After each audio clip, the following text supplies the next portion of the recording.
So I'm a fiber artist, and fiber art means a lot of things. I specifically focus on crochet, knit, and different forms of two-dimensional representation, realistic representation. So that could be needlepoint. I do a lot of rug hooking and other sort of traditional needlepoint-based arts that make a picture as opposed to something that makes a three-dimensional object.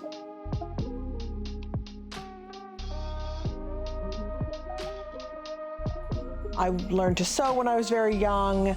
I think a lot in 3 dimensions as far as the shape of the human body and in the way textiles fall. And I think that the sort of natural progression for me, as with a mother who is an art teacher and a traditional artist, was to do something much more different, you know, than what my mom does.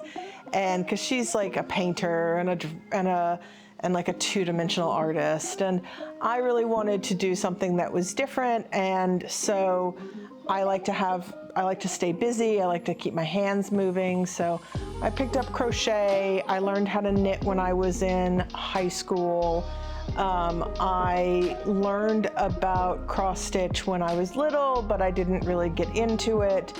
And then my grandmother had like needlepoint rugs and needlepoint pillows all over her house. And it was something that she had done when she was younger. But as she had gotten older, she lost the dexterity in her hand to do it. And so I guess there was a moment of like bonding there as I sort of picked up those ideas and played with it in my own ways.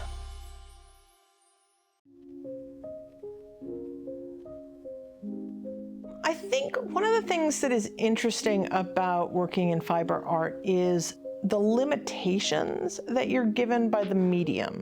So I work with primarily pre-dyed yarns and threads and of that nature. And so if I'm trying to find a color, I can't just work it with the paint as I would until it's exactly the shade that I want it to be. So I learn a lot about layering colors next to each other so that they build up a tonality. Different stitches give texture to a piece that you wouldn't naturally get with a two-dimensional piece of art. I think every art has its different nuances. And for me, working with fiber art and needlepoint in particular is a lot about learning how to blend and work things in a way that is sort of on the canvas instead of in a paint tray next to it. And that's very fun, right? I like to do a lot of color blocking in my work, but I also like to make sure that stitches lay next to each other so that there feels like there's a transition.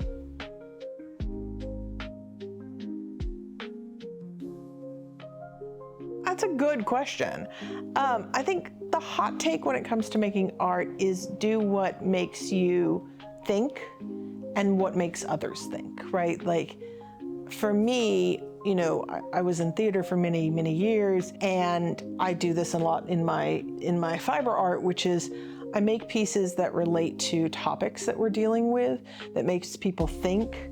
Even if it's not a politically minded statement, I think that there's something about making art that people really have to contemplate about, that they're not sure why they like it, but they're drawn to it and they want to talk about it. I think that if you want something that is just nice and just goes on the wall, there's enough cheap art that you can go and buy at Target or Marshall's or something, that like if you're just filling space on a wall to fill space on a wall, there's lots of that is generated by nothingness.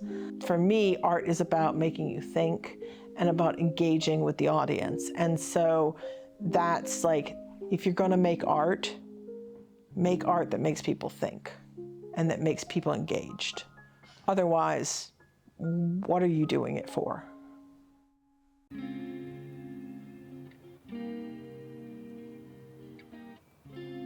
I think one of the things that as a fiber artist I like to talk about, right, is the importance of valuing history and thinking about the stuff that has gone into honing these crafts from everyday work that needed to be done into really thinking about them as art forms.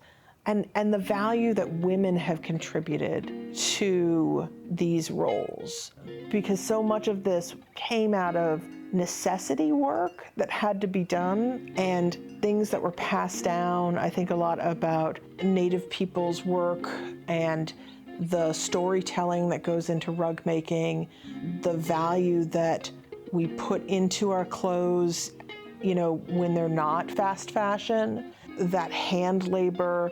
My partner's grandmother worked in a hosiery mill until her fingers like curled up and couldn't work anymore. I think about the textile mills here in Lowell and the danger that went into those for the women that worked in these places.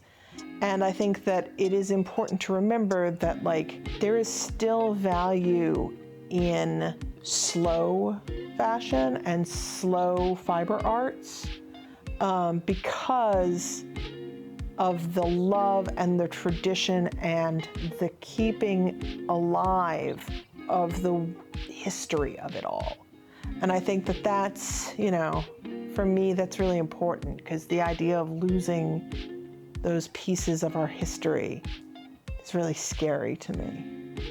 You know, it's so easy when we can train a computer to do something or we can build a machine that does something, how quickly we can forget why we did it in the first place. When you had to make everything by hand, that took ages. You know, there's a thing called turning a dress, which means basically they would take the dress, deconstruct part of it, and turn the fabric over so that you had the fresh, you know, the other side of it to be fresh and clean, or to be, you know, they could reuse. This is why you see in fashion, you see big dresses turn into narrow dresses, turn into big dresses, turn into narrow dresses, because very commonly what was done is a big dress would just get cut down into a slimmer silhouette. Then you would cut that down and then you'd turn it into the child's dress and you would turn it into the baby's clothes and you would turn it, and this is why like most dresses don't exist anymore. We have very few examples of historical clothing because you reused it until it was gone. Then it would turn into scraps for cleaning the house. And so that's one of these things where like we don't value the work that went into our daily lives in a time before so much of it was assisted by machinery or by automation. Those are things that like are real skills and they have been lost. Like I can't sew like someone from 1800s. Like I just can't. I don't have the skill. I haven't spent the years dedicating to it. And that's a skill that will probably never come back, because there's no need for it.